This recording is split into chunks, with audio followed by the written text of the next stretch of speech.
Sir, cone mehndi use பண்ணலாமா வேண்டாமா? After using every time I get itching. Cone மெஹந்தியை பயன்படுத்தியதற்கு பரிசுதான் இது. உங்கள் தோலினையே பொத்து போக செய்துவிடும் இந்த கோன் ஹெனா. நல்ல அடர்த்தியான நிறம் கிடைப்பதற்கு முழுக்க முழுக்க பிபிடி, அமோனியா போன்ற அபாயகரமான கெமிக்கல்களிலேயே இவற்றில் சேர்க்கின்றனர். மருதாணியை ஏதோ கொஞ்சம் ஒப்புக்கு சேர்த்துவிட்டு கோன் மெஹந்தி என விற்பனை செய்கின்றனர்.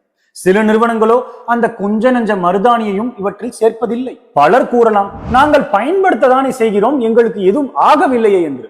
அவ்வாறான எண்ணம் வேண்டாம் நண்பர்களே.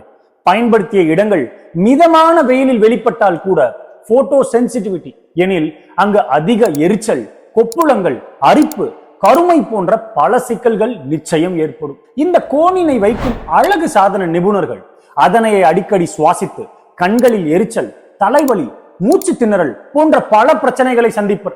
கெமிக்கல் ஃப்ரீ கோன் என்ற விளம்பரங்கள் யாவும் பெரும் அசத்தியம் நண்பர்களே, நம்ப வேண்டாம். உங்கள் குழந்தைகளுக்கு இதனை மறந்தும் கூட பூசிவிட வேண்டாம். ஆக எப்பொழுதும் இயற்கை மருதாணியை அரைத்து அவற்றில் கொஞ்சம் எலுமிச்சை சாறு மற்றும் வரட்டி அல்லது வர காப்பியினை கலந்து தடவிடுங்கள். எலுமிச்சை சாறில் நிறைந்திருக்கும் சிட்ரிக் அமிலம் மற்றும் டீ காஃபியில் நிறைந்திருக்கும் டானின்ஸ் கலவை மருதாணியின் சாயத்தினை உங்கள் சருமத்தில் திடமாக பிடிக்க செய்து உதவும். உங்கள் நாளினை பொன்னாளாக ஆக்கலாம். இனி கோன் வேண்டாம். நன்றி.